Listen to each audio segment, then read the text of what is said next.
అన్నా నేను మళ్ళొచ్చినాక చాలా అంటే చాలా బాధగా ఉంది. ఎందుకంటే ఇలా బాధపడే రోజు అది. ఒక రైతు బిడ్డ గెలిచిండని నా ఊరు ఘనస్వాగతం పలికి ఎంతో మంది అన్న మీడియా మిత్రులు మీరే చూసిరు ఎంత మంది వచ్చిరో. అసలు నేను ఆడ నిలబడ్డప్పుడు ఇంత మంది నా కోసం వచ్చి నన్ను గెలిపించింది ఇంత మంది అని నేను ఆ సంతోషంలో ఉన్నా. ఆ సంతోషం ఎంతసేపు లేకుండా మీరు వేయాలని అనుకుంటారు. నిజంగా బాధగా ఉంది. ఏడ్దామంటే ఇట్లా ఇది మీరు నెగటివ్ చేస్తారని నాకు భయం అవుతుంది. ఎందుకంటే ఒక 60-70 ఛానల్ రావచ్చు, యూట్యూబ్ ఛానల్. ఒక 1000 మంది వచ్చిరు పక్కూరికి వెళ్ళి గాని 2 రాష్ట్రాలకు వెళ్ళి గాని అక్కడ తర్వాత 6 రాష్ట్రాలకు వెళ్ళి గాని చాలా మంది వచ్చిరు. అంతమంది నా కోసం ఇంత రాత్రి వచ్చిరని ప్రతి ఒక్కరికి ఫోటో ఇచ్చిన. నాకు వీలైనంత మంది అందరికి నేను వీడియో ఇచ్చిన.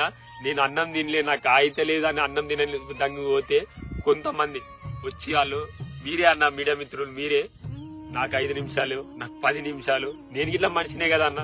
నేను అప్పుడు ఇట్లా అన్న నేను మనిషినన్నా, నేను తినాలన్నా, నాకు అయితే లేదు, నాకు ఓపిక లేదంటే నానా మాటలు మీరే అన్నారు. ఫస్ట్ నుంచి పెట్టలే, సగం నుంచి పెట్టి మిమ్మల్ని నెగటివ్ చేస్తా అంటే అన్న ఒక రైతు బిడ్డ రైతులను గెలిపించుకున్నా అన్న. చేసిన తప్పేందా అన్న మీరే చెప్పుర్రి. రైతు బిడ్డ తప్పు చేసిందా? నేను తప్పు చేసింది చెయ్యండి మా ఊళ్ళకి తెలుసు. వాళ్ళు నేను తప్పు చేయలే కాబట్టి నన్ను ఇవాళ గెలిపించుకోరు.